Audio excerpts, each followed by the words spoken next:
The 2025 Ryder Cup at Bethpage Black in New York promised fireworks from the moment that the two captains, Luke Donald for Europe and Keegan Bradley for the United States, led their teams into battle. With the home crowd creating a raucous atmosphere, many expected the Americans to seize an early advantage. Instead, Europe produced a start for the ages. I don't think I have any. I don't think about expectations. I don't bother with that kind of stuff because it's unimportant to me.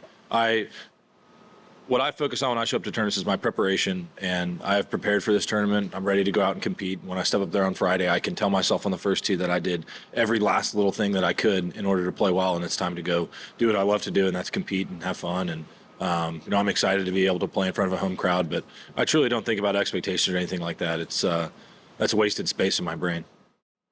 I think one of the most motivating things you can have is watching the other team celebrate when you've lost, and no matter how great of a time, like some of my best memories in the game were from Whistling Straits. Like we got hammered on the golf course, but as a team and how close you become, and the moments that we drew on that week are still some of my best memories in the game. But also that hurt and watching those guys celebrate when you didn't feel like you didn't do yourselves justice, I think is one of the most motivating things you can have. And it came to Rome, and a sort of, I guess it was a very new look of a team, and a home crowd, home advantage, and we took that. So actually, winning that one was really, really satisfying. And of course, the American team will have similar sort of feelings. They'll have been hurt from last time, and they'll come here and want to win and be at home and want to win in front of their home crowd. So, and that's just as it should be. Friday morning's opening foursomes set the tone as Europe swept the first three matches, a historic achievement on US soil. By the end of the day, Donald's side held a 5.5 to 2.5 lead, carrying their momentum through both sessions.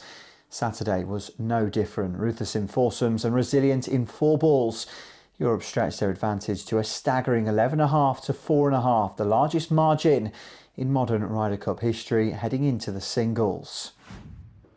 We love to do things that haven't been done before. We've achieved quite a few things this week already, but the goal for me is still, we're close to the finish line, but we still have a long way to go. And these guys are very aware of what the difficult environment is going to be like tomorrow. So we're excited for the challenge, but our goal will be to win the session tomorrow. Sunday brought drama before play even began, with Victor Hovland forced to withdraw through injury. His match was halved, pushing Europe closer to the line at 12 to 5. The Americans fought hard, winning several matches to mount a charge, but Europe's early dominance meant they needed only a few clutch moments to finish the job. Shane Lowry delivered one, rolling in a birdie at the 18th to half with Russell Henley and edged his team within touching distance. Tyrrell Hatton then secured the decisive half point against Colin Morikawa, ensuring Europe officially won the Cup. Going up the 18th, needing a birdie to retain the Ryder Cup, it was like the worst 2 hours of my life. It was horrible. Honestly, it was. But I said to my caddy walking down 18, I said, I've got an opportunity to do the greatest thing I've ever done today, and I did it. I think golf should be held to a higher standard than what was seen out there this week. Golf has the ability to unite people. Golf teaches you very good life lessons. It teaches you etiquette. It teaches you how to play by the rules. It teaches you how to respect people. And sometimes this week we didn't see that. So no, this should not be what is acceptable in the Ryder Cup.